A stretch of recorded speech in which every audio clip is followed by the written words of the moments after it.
Hello friends, मैं आपको एक बड़े अचंभे की बात बताने जा रहा हूँ। कुछ दिन पहले 15 अगस्त था। मैं 15 अगस्त के लिए एक स्पीच देने के लिए कहीं पर गया था।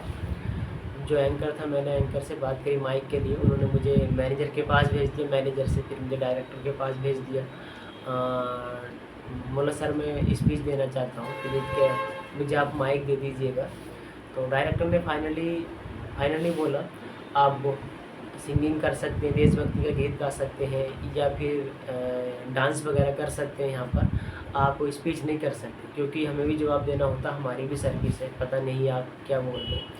तो आई मीन्स मुझे ऐसा नहीं बोलना था, पर मुझे सिर्फ और सिर्फ अपने देश के बारे में बोलना था। और मेरा जो स्टेटमेंट था एकदम गुड फ्लो में था।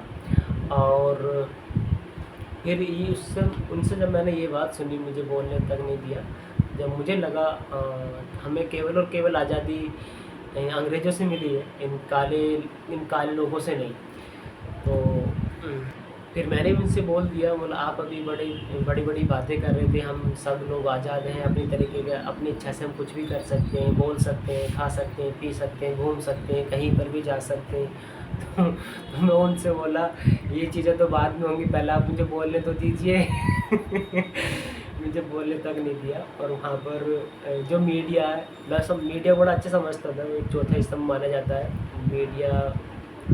बिल्कुल अगर मैं ये कहूँ फेवर करती है तो बिल्कुल सच बात है, मीडिया बिल्कुल फेवर करती है।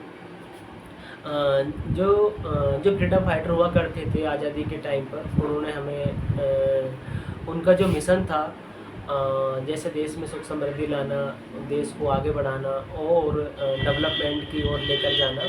आई मीन्स भूखमरी को बिल्कुल ख़त्म करना, कोई भी आदमी गुलाम तरीके से न रहे, न किसी को जीने दे, और सब एक दूसरे की हेल्प करें।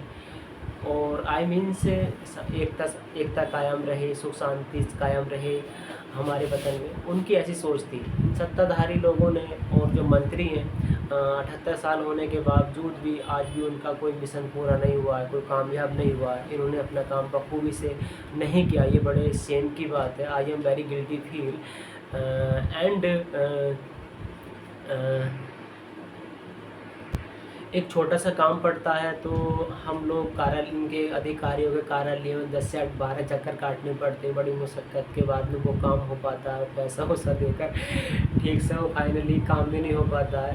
एक आम आदमी बहुत ज़्यादा परेशान है। मैं गाँव से बिलोंग करता हूँ और मैं बहुत काफ़ी बेहतर जानता हूँ इस लेवल पर।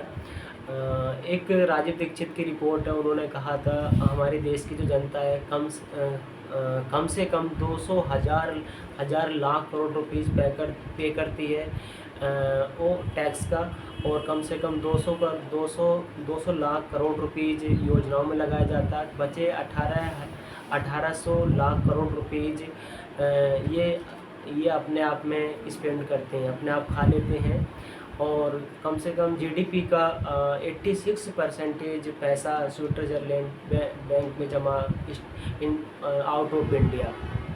इन अधिकारियों का, इन मंत्रियों का, कोई भी मीडिया ये नहीं बताता उस अधिकारी का भी इतना पैसा वहाँ पर है, इस मंत्री का इतना पैसा वहाँ पर है। ये हम तुमों को ही बताना होगा, हम तुमों को एक दूसरे का कोऑपरेट करना होगा। इस बात से भी आप दूसरी बात से भी अंदाज़ा लगा सकते हैं, हमारे देश में अमीर अमीर होता जा रहा है, गरीब गरीब होता जा रहा है। और मीडिया, अधिकारी और ये सत्ताधारी अगर ये अपना काम बखूबी से निभाएं तो हम आज भी आज़ाद हैं।